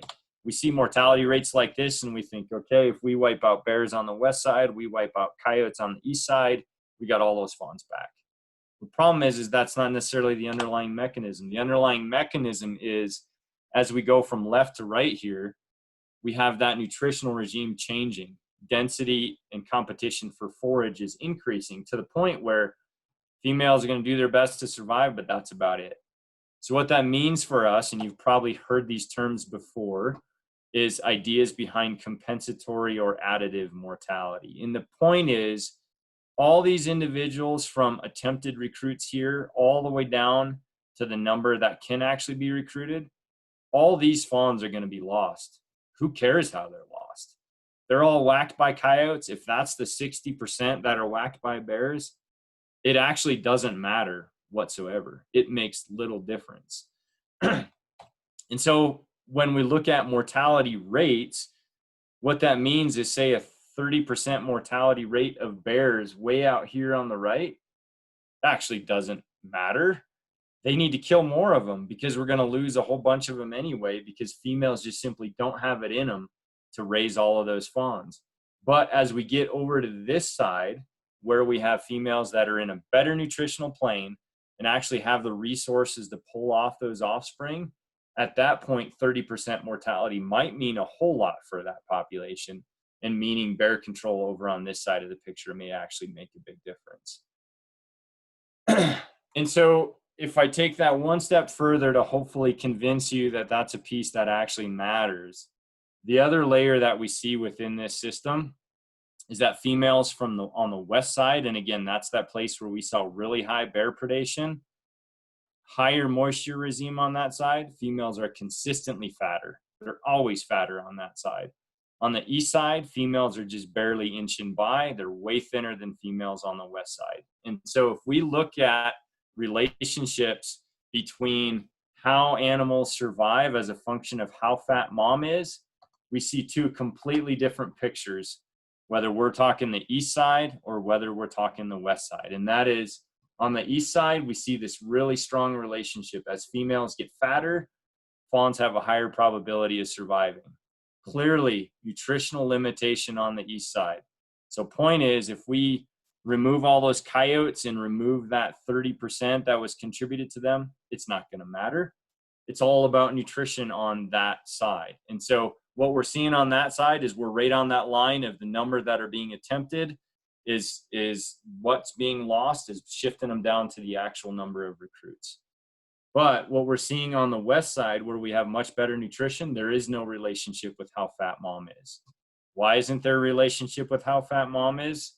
Well, it's because bears are just hammering the crap out of them, and they're dipping into all those fawns that could be recruited if those bears weren't there otherwise. So in one instance, predator control would matter. In the other instance, it wouldn't matter whatsoever. But it ultimately depends upon where those animals are with regards to their nutritional ability to produce, put viable offspring on the ground, and subsequently rear them to adulthood. And this is in part what also makes understanding role of predation so difficult. And they're the easy ones to blame because it's very obvious, because teeth kill things and they die, right? It's a very obvious effect. This underlying like chronic nutritional thing, it's hard to see. We can't just walk out there and see it, but we can see dead fawns killed by predators. And so this is the other arena that makes it really challenging for us to do things that are actually going to be effective for a population going forward when we struggle with understanding some of these dynamics as well. So I guess all I've shown you here today is that I get geeked out about nutrition. I mean, that's pretty much it. But at least the way my brain works, understanding the interplay of so many of these factors, from predation to role of harvest to environmental conditions to food base to habitat fragmentation and our influence in this landscape, to me is integrated by these animals through the lens of nutrition. And it's ultimately that platform that paves the way for what individuals do through time and what we see at the population level. And so to me, without starting it with that foundation, it's hard to understand the contribution of all these other factors, because it plays such a profound role in what these animals do. So even though I'm sort of trained as a nutritional ecologist, I guess I've probably married the idea as well, because I believe it is so critical for what we do and going forward. And I hope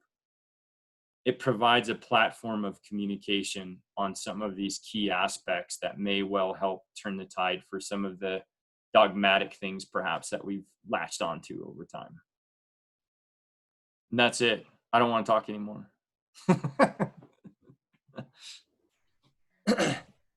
Yeah, I think Daniel, you want to go ahead and ask your question now? The one I had from way back when. No, I guess it was Spencer. Excuse me. Sorry. Yeah, no, I just, I know I've read it somewhere, and I just got me thinking about it, listening and watching you guys talk, or Kevin, you talk. And it was just what the average fawn survival rate in the Wyoming range was, and then also where the herd is relative to the herd objective. Good question. So our fawn survival, so we started in 2015 is when we started monitoring fawn survival. And it's bounced around during that time. If we consider over summer, fall, and survival, between maybe 40 and 50%. It actually hasn't been great the entire time. And I think part of that has been, at least based on our data. Let me show you something real quick with regards to that. I'm going to go back and share my screen again.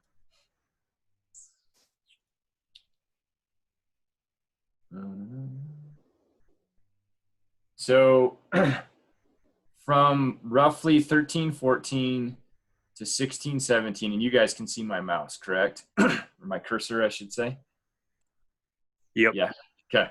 So during this time, the population was pretty stagnant. We were sort of bouncing around that like 30,000-ish animals, if not maybe a slight uptick in population growth during that time.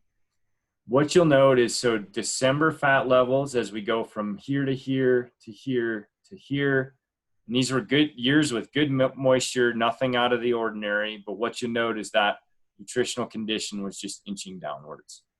If we go to March, we saw the same pattern, nutritional condition just inching downward until we saw that bad winter. And then what you note is after that bad winter, animals got crazy fat that next December, right? Some of the most impressive fat levels the most impressive fat level that we'd seen since the beginning.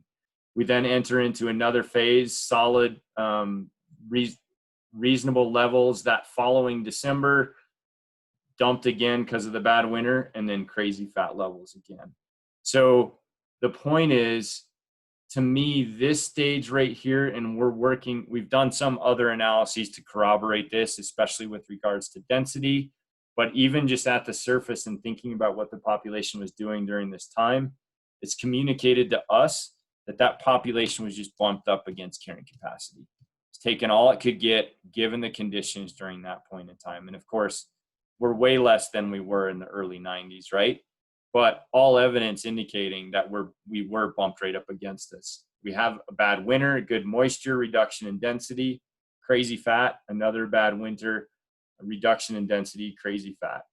We're super curious to see what this is going to mean for us in going forward right now. We're super optimistic, and excited as well, given some of the other work we're doing too, to ideally get a few years of really good fawn survival, so we can see what this population does under better performing conditions, essentially reduction in density, more food base per unit animal, to see what that looks like going forward.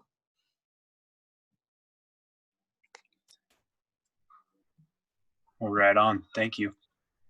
Did that answer all your questions, Spencer? Yeah, and then just what the herd numbers are right now versus objective.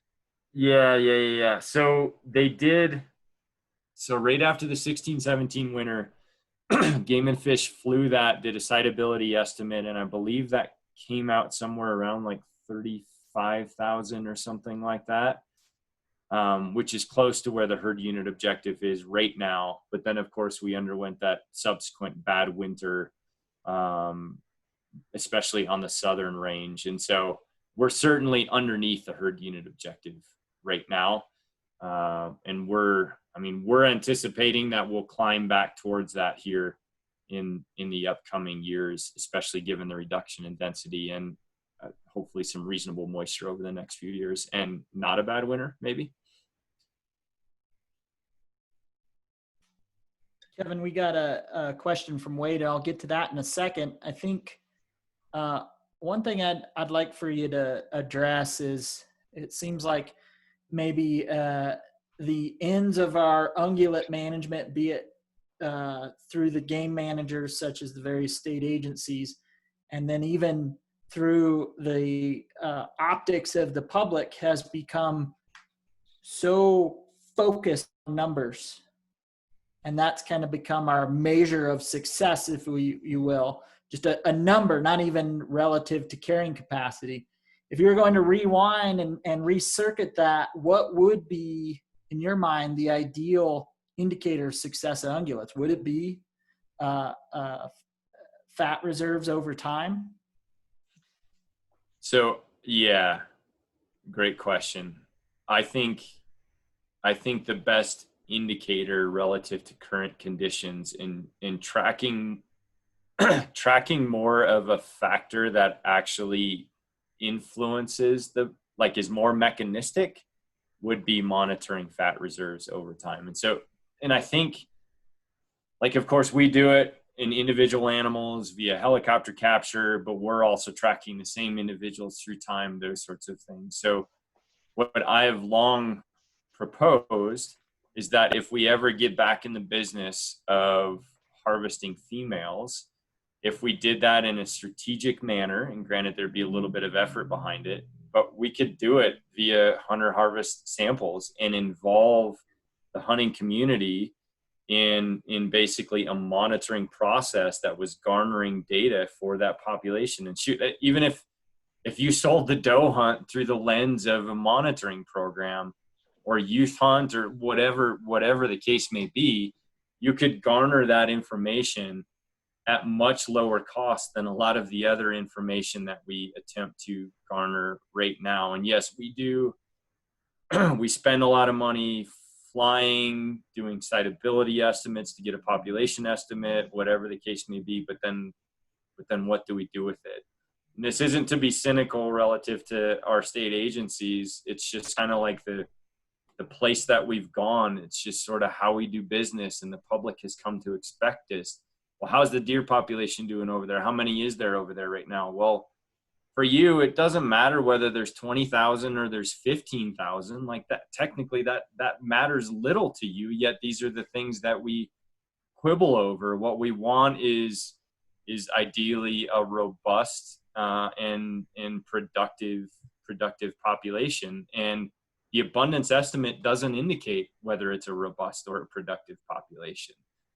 Things like even just monitoring annual fawn recruitment along with fat levels in females, and there's other data that we could garner from that as well, to me would be incredibly insightful and a pretty impactful management program that could also involve the hunting community as well, and then you get your education out of it at the same time too.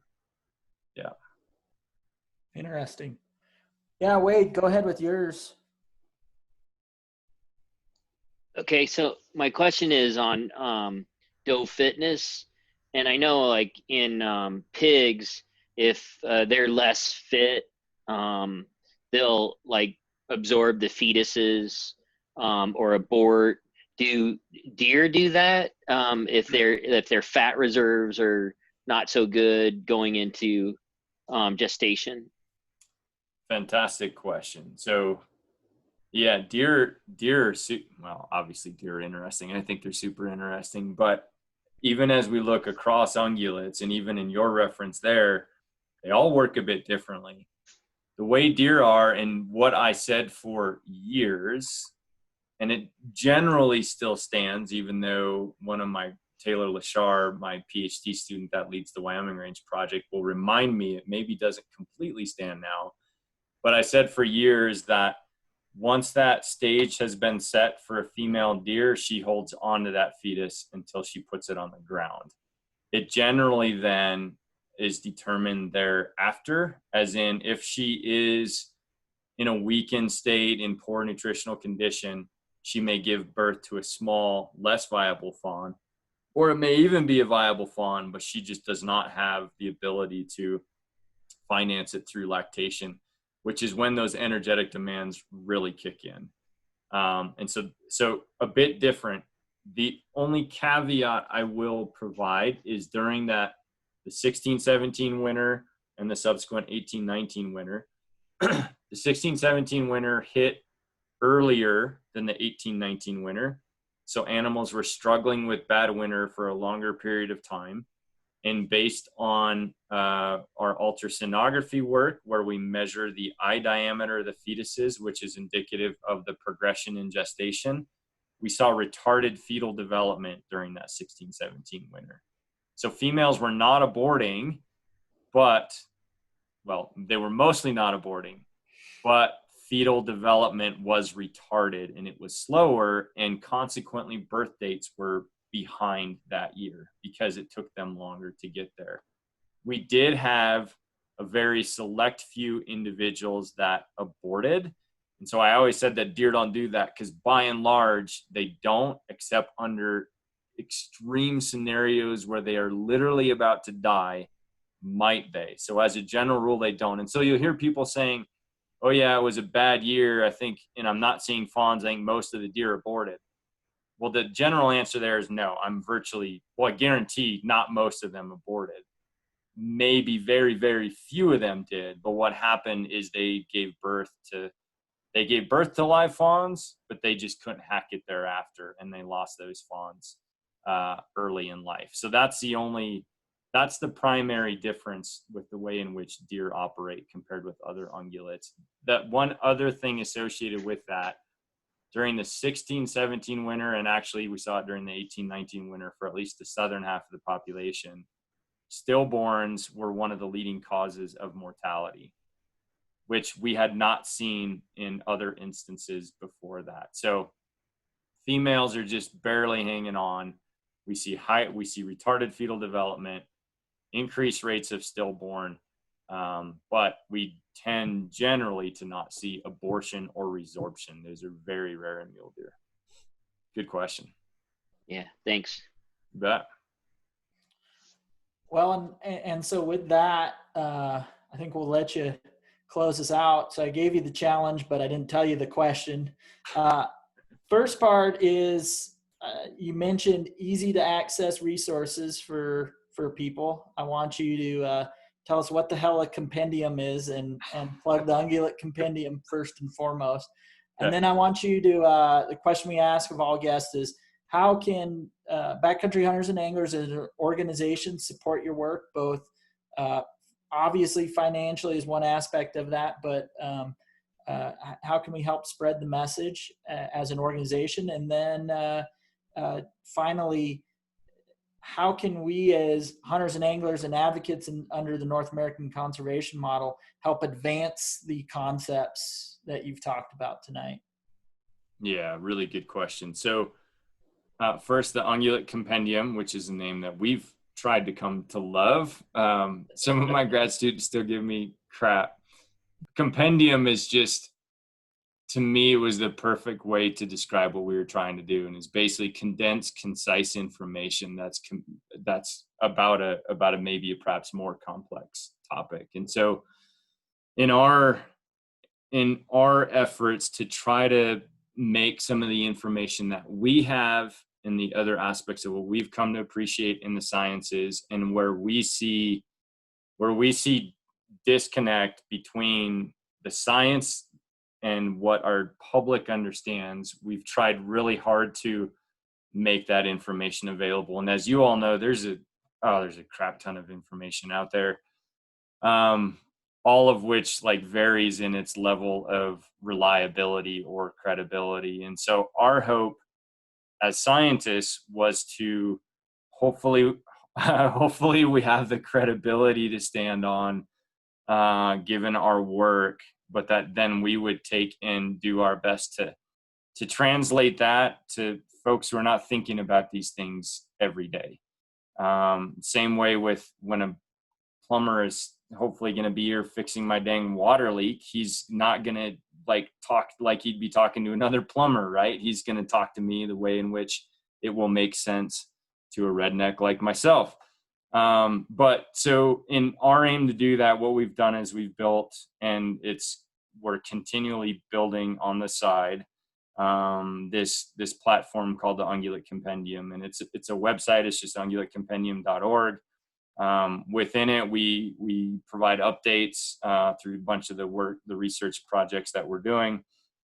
In addition to that, there are Ungulate Compendiums where we're trying to, in just a 2-page, simplistic, ideally appealing, visually appealing format, communicate about some of these more complex topics, like reproductive ecology of ungulates, like selective harvest and its potential role, or role of nutrition in horn and antler size to role of predation to carrying capacity. I mean, these are all topics that we're going to do our best to cover through time. And even describing the North American model, I mean, I love that you guys are very much in tune with it, but a lot of our publics, they may complain about our state agencies, but they don't realize that the state agency is working for them and they have a voice and they have a role within that. I mean, to me, they should understand that. And so these are things that we're trying to communicate within that platform. And then on the side, we have these other things that we call creature features that are just like fun little tidbit ecological nuances that are just for fun, that hopefully spark interest in people,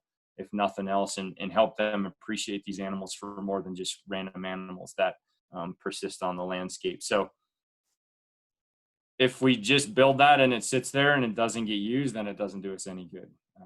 I've always said that it will have been successful if, for example, someone like yourself or a Wyoming game and fish biologist or a warden is interacting with somebody in the field who's all pissed off about coyotes or wound up about something, and they have a conversation with them, and then they say, and hey, there's actually this great piece that lives on this site called ungulateCompendium.org. You should check it out. And so to me, then we've been successful if it's used as a resource for others. Your second question was there were two questions. One was, what can backcountry hunters and anglers do to get the word out? Is that right? Yeah, and just support your research. Yeah. And the compendium for that matter. Yeah, and so, and that's exactly it. I mean, obviously finances is the one thing that makes it possible for us to do our work, but every organization works in different platforms relative to what they do. Some raise money, some don't, some get word out, etc. And so I think beyond that, I think helping us get the word out. I mean, letting others know that we're out there. I have no interest in becoming more popular, elevating myself. And I see so much of that, and it drives me bonkers, actually. But I also know at the same time, if we're not like a known entity or a brand that's known as something, then we can't have an impact and get the word out. So if I could forgo the popularity while getting the word out, like this group doing these things, you can learn these things at this place, to me, that's super powerful. And that's honestly all we're after. And I also know that the more credibility, rapport we have with more people that are networked across this state and beyond, the increased likelihood we will have to be able to continue doing the work that we do. And I face that just like anxiety, stress, pressure all the time. I have a family, I have a team that I need to keep fed, and that's fed financially as well as doing the work we do. And that's just the reality that I face. And if we don't have that credibility and rapport, then we're sunk anyway. And then I'm not going to be able to keep them supported, and we won't do the work that we're doing. And so I think that just like parallels really well into your final question as well. I mean, with all these different topics that we talked about, simply being present in these communities, interacting with people, having some of those tough conversations, and then at the same time, the way you can best do that is by being informed, which is exactly what you guys are doing here, to be honest. You're putting yourself in a position to be able to have these conversations, and one person at a time may well be the way we have to make a difference in the arena with some of these topics. And you all know and I'm not saying I'm the most credible person on the planet and you should believe everything that I say, but you should question everything that I say, and you should question everything else that you read online and in magazines. And I mean, to be honest anymore, I mostly don't read hunting magazines or look at people's blogs or whatever, because it just drives me bonkers. And so maybe that's been our avenue to build the Ungulate Compendium, to try to like get away from all these other things and try to provide something that we have confidence in, because there's a lot of misinformation out there that then just breeds breeds all the confusion and battling over various topics that we currently have.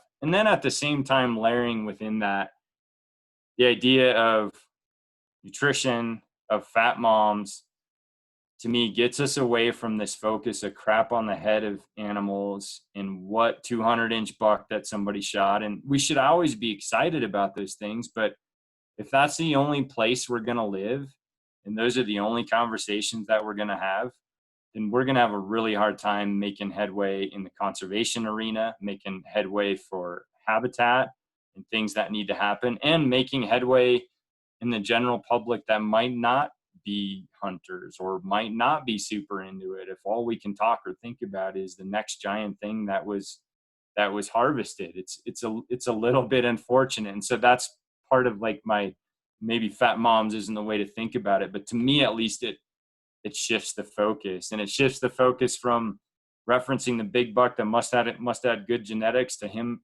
probably having a good mom with an incredible migratory route and an awesome summer range that experienced a good year when he was born. And to me, it changes the conversation completely. So, and just helping do those things, I think is so necessary for any changes to happen into the future. Well, great. That was very much comparable to Hank, whether you or not. So we really appreciate it, Kevin. We know we have taken up your evening with your kids, and just thank you. And we'll definitely be doing our part as a Wyoming chapter to circulate the compendium. And Brian, I think we might be able to orchestrate some sort of share on the BHA national page at some point, right? So we'll help. We'll be your social media handler. How's that? Hey, I appreciate that. Yeah, pushing folks our social media platform. I mean, I despise social media, to be honest, but I also know that it's the way we also have to communicate simultaneously as well. So we've been working to build that in that arena too. So yeah, any help on that front, I sincerely appreciate it. So yeah, appreciate what you guys do. Thanks a lot. Well, I guess we'll close out. Thanks again, everyone. Okay. Thank you guys. Thanks, Kevin. Appreciate it. Brian, you want to stay on for a sec? Sure. Okay.